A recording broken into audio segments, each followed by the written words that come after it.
Jett Lawrence, a different character to most of the other riders and racers that we've seen over the years, and definitely gives us a little bit more insight into his personality and what's going on. And one of those things is eating donuts or eating pizza pockets, whether that's during the week or around riding and around race day.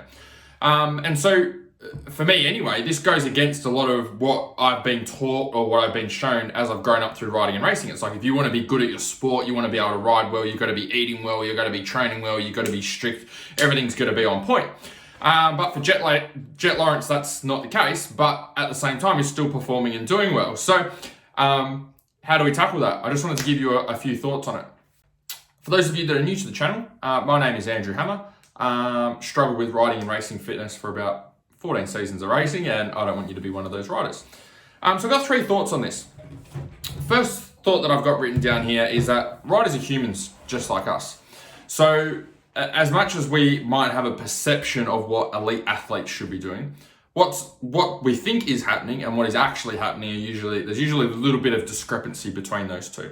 And so what I mean by that is sometimes on social media you'll see different things that are popping up, but you're only seeing a highlight reel. You're only seeing things that they want you to see, not the things that are actually happening.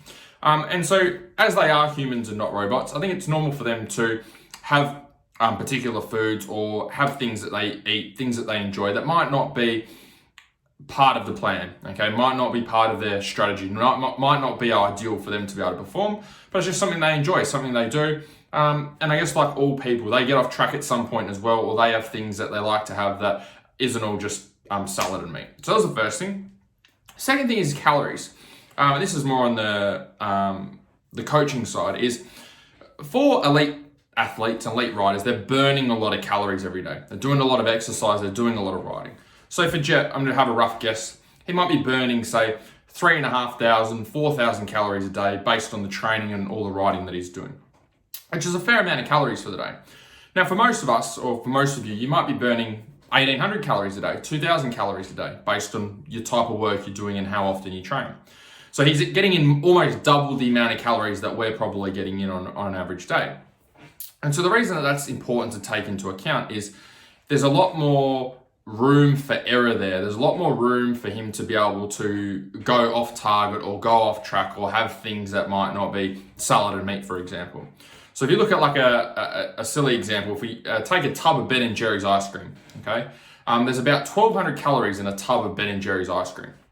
So if you're only burning 2,000 calories a day, because you're in an office job or you're not too active, you only train 2 or 3 times a week and go riding on the weekend, then having a 1,200 tub of Ben & Jerry's, that's going to take up most of your calories for the day. That's only going to leave you 800 calories left for the rest of the day. So you're probably going to feel starving, feel very hungry, and your energy's not going to feel very good at all. Whereas for someone like Jett, for example, if he has a tub of Ben & Jerry's, which is 1,200 calories, he's still got 3,800 calories left that he needs to fill for that day. So he's got plenty of room to get good food in, to get good quality veggies in, and to be able to keep his body weight and level of leanness where it's optimal. So a lot more room for error for those guys in terms of calories.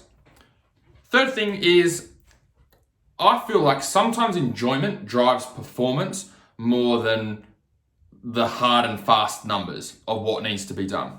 So I think for me, when I was racing anyway, one of the mistakes that I made is that I kind of put enjoyment of riding aside. It was like, go, go, go. This has got to be done. That's got to be done. Eat this, do this, train like this, get up at this time, go to bed at that time. Everything was focused on the do.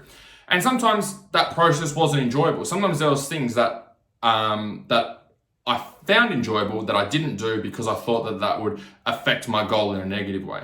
Now, written down on paper, it might have affected my goal in a negative way, but I feel like enjoying what you're doing, enjoying the work, helps riders to be able to perform at a higher level, even if it's not in line with what they've got outlined for them. So to explain that a little bit better, I feel like for Jett, having a donut or having a pizza pocket and doing things like that, are they things that are helping with his recovery or helping him to perform better? Likely not. But if they're things that he enjoys, things that he looks forward to, then it could be a motivating tool for him to achieve and to be able to do well.